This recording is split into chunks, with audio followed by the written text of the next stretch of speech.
It's just gonna work, folks. It's gonna work. It's gonna be done. I'm gonna do it. It's gonna be done. And the people in South Africa and Iraq and the countries and health and insurance, and we're gonna do all the things healthy with the money, and also, thank you.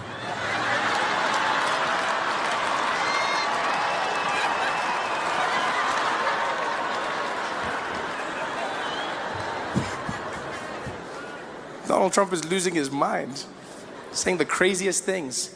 We're gonna build a wall, and Mexico's gonna pay for it. I love how Mexico's like, we ain't paying for shit, man. We might build your wall, but we ain't paying for it, man. Stupid. Donald Trump's just doing his own thing. Everything seems to be going wrong for him. Now he's getting ready to start a war, launch a nuclear weapon. North Korea, they will know fire and fury. Fury and fire. Fast and furious. Tokyo Drift. Like no one's ever seen. This guy's gonna blow up the world, people. He's not having a good time. So I correct people all the time. I go, look, man, say what you want about Jacob Zuma. He knows his policy. Yeah, doesn't mean he's getting things right. Doesn't mean he's doing the correct things, but he knows his policy. You can't say they're the same, you know? And say what you want about Jacob Zuma, but he knows how to handle his ladies. Yeah, he doesn't have any problems there. Donald Trump, walking around in public, his wife smacking his hand away. Pa! In public. Do you know how embarrassing that was? Donald Trump was there trying to hold Melania's hand. She just slapped it away. He tried to grab it and she, pa! And then the second time he tried to grab it and she just did like a little thing. And everyone was like, are they okay? Are they fighting? I was like, yeah, of course they're fighting. They're having a horrible time. Completely horrible time. And you don't even need to see the video of the hands to know that they're having a bad time. I've had a theory for a long time that Donald Trump and his wife are not in a happy relationship. And I don't want to start any rumors, but I've noticed this. You know, I've noticed it in their speeches. Every time Donald Trump or Melania speak, it seems like they're throwing shade at each other. They're giving a speech, but they're actually talking trash about the spouse. Every time, all you have to do is listen to the subtext of what they're saying. For instance, Melania Trump came out. She made a speech about her platform as First Lady. In America, every First Lady gets to choose what their dream job is going to be, what they're going to be doing to help the country. Michelle Obama says she's going to help kids get healthy meals and workouts. Melania Trump came out, and what did she choose? She came out, no one forced her, and she was like, as First Lady, I believe we need to fight against the cyberbullying. All of the people on the Twitter who are saying the bad things, we need to stop them. We need to make sure that they cannot carry on what they're doing. I was like, do you know your husband, lady? And now I realized she was doing it on purpose. They were having a fight. Yeah. She probably got home that night, dropped her keys on the table. Donald Trump was sitting in the living room, turned on the lights. Hi, Melania. I saw what you said about me on the news. It was very not nice. Oh, hello, Donald. I didn't see you sitting over there. I thought you were watching the cartoons. You know I was watching the news, Melania. I watch all the news. Fake news. So what are you going to do about it, Donald? You want a war? You've got a war. I'm gonna get you, Melania. You're gonna pay. Do your worst, Donald. Oh, it's on. I'm the best at worst. The next day he came out, gave a speech. What did he say?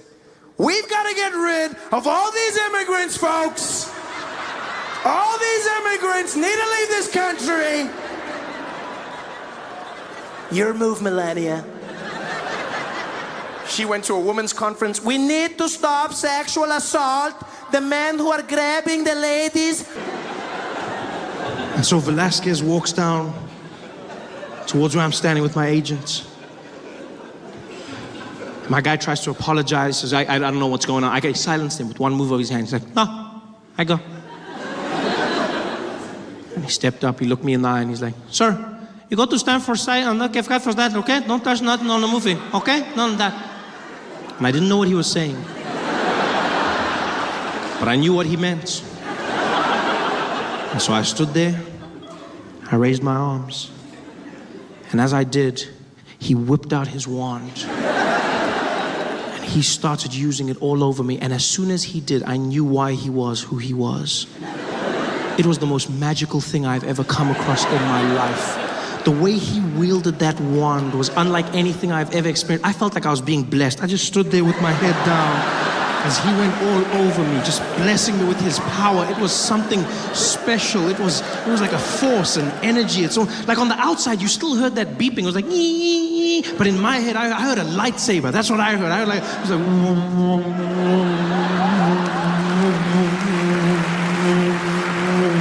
because he was to me, little Mexican Jedi. In fact, that's exactly what he was. He was my Mexican Jedi. Which, by the way, I feel would be a welcome addition to the Star Wars franchise. No, I'm a big fan. I'm a huge fan of Star Wars. I love Star Wars. I was super excited when I found out they'd be making another one. I was losing my mind. I went back, watched all the movies, and I came to realize that there's no Mexican Jedis, not even one. There's no Mexican Jedis. Which is weird. Because when you look at it, technically speaking, Star Wars is a vision of America in a distant future. So, surely it would be safe to say, judging by the current trajectory of Mexican people in America, I'm sure it would be safe to say that by that time, in a galaxy far, far away, there would be at least one. Yeah, just one Mexican Jedi. It's not even like it would spoil the story. Who knows, it might open up a whole new avenue. Can you imagine how different that epic scene between Luke and Darth could have been? Them battling it out on the Death Star. The moments of realization.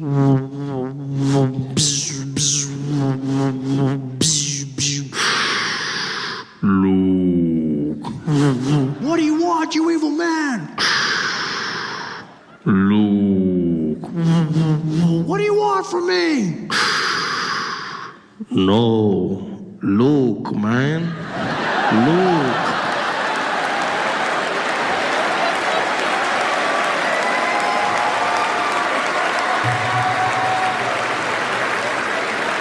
It's your father, man. But the pilots are calm, they cool, you know, you get into the air, they start making useless announcements that you don't even care about, you know, just to give you that feeling that he knows what he's doing. You get up there, as the seatbelt lights go off, boom. Ladies and gentlemen, as you may have noticed, we've reached our cruising altitude. Currently sitting at 23,000 feet above sea level, cruising at about 720 kilometers an hour in this Boeing 737, one of our favorite planes in the Starflight Alliance fleet. It's a beautiful sunny day up here. We might encounter a few bumps, but nothing too hectic. The cabin crew will be taking care of you. In the front, we've got Esmeralda and Jonathan. In the rear, Simon, Dupitseng, and Ferrer. I'll be taking care of you. And if you need anything, don't hesitate to call. I'll let you know once we've begun our descent. Until then, please. Calm. Always monotone. Always come over that system. She sits in a room quietly. They bring her the pages one by one. You can be in Heathrow, for instance. You'll hear that woman come on the system. Doom, doom. Attention all passengers. Please note this is an airport announcement. No passengers are permitted to leave any items unattended, as this may be seen as a security risk. Any unattended luggage will be removed by security and destroyed. Thank you. Dun, dun. Everywhere in the world, even if you go to like non-English speaking countries, they still conform to that norm. You know, you go to places like China where you wouldn't expect it, you know? You think, I see some of you probably think they'll be like, oh, don't even laugh, that's racist, don't even laugh. No, that's racist, you don't even laugh. But they're not. They calm. It's a woman, still the same. She's just another language. She'll come on the piano and be like, dum dum. 才个是到些，从早考个一学的，跑个一学的，不得这些哎为他个一些，从早考的一次，谢谢你，dum dum. And you know they've conformed. And then you land in South Africa. And you know you've landed. You know that you're back home when you walk into the airport terminal building. You walk in, and I don't even know if they audition the people who do it. No. It's almost like whoever's closest to the mic gets to do it first, you know? Yeah, it's the craziest thing. Luckily, 99% of the time it's a woman, but she'll come on. It's the craziest thing ever. As you walk in, she'll come and be like, dum dum. Attention all passengers. Attention all passengers. Hello, I'm talking to you. Hello. Yeah, all the people is like Kula.com. The plane is delayed. The plane just going on 2, it's going on 3. Yeah, all the people must just take a ticket for that one. Going to have a problem, nah? Just take on that. If a ticket says 2, then it's going to be 3, nah? That mustn't complain when the plane is not there, because then I need to tell you now. Then you must just phone the people that are coming to pick you up. Must tell them, yo, I need my plane is changed. It's not. And then they start speaking to people in the background. They don't even turn off their mic. All the must just tell the people they are abuban. But tell you things. I want to tell you, I'm not drink. I need to jelly, I'm not drink. Yeah, I'm just not niggas. I need to jelly. Yeah, it's chicken. Yeah, yeah. I'm for the drumstick. I'm for the press. It's drumstick. Yeah. Yeah, I'm for the drumstick. Okay, yes, I'm 7 guy. I'm 7. Okay. All the people is like one time. The gate is changed. It's not D2. It's C15. It's not D2. It's C15. If you can go to D2, oh, you can find nothing. Okay, bye-bye. But I need my chain. Not saying here. Shalva. Trevor. Shaval. Trevor. Shaval. Trevor. Shaval.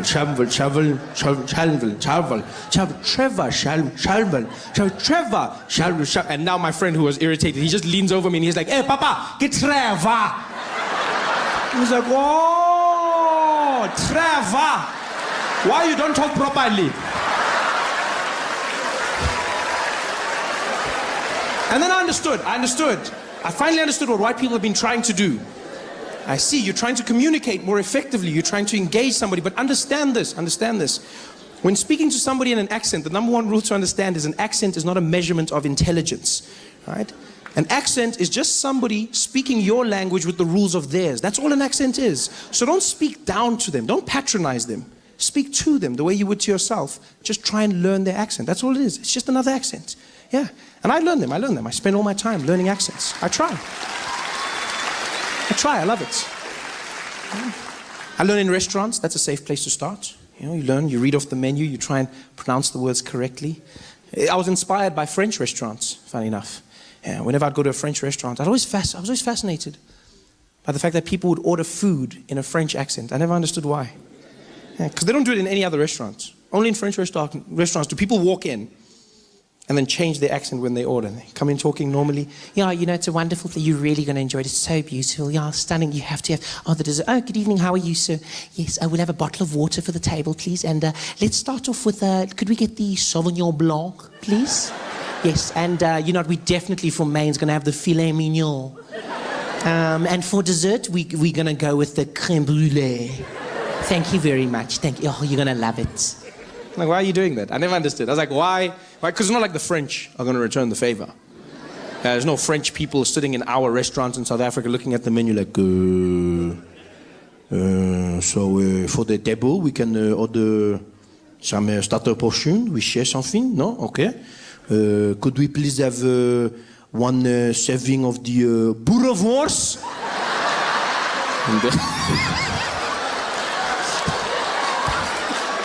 That's not gonna happen. Hey guys, thanks for watching. Make sure to subscribe to my channel so you can win cool prizes. And by prizes, I mean surprise. There's no prizes. It's a free YouTube video, you greedy. Just click the video, man. Why you want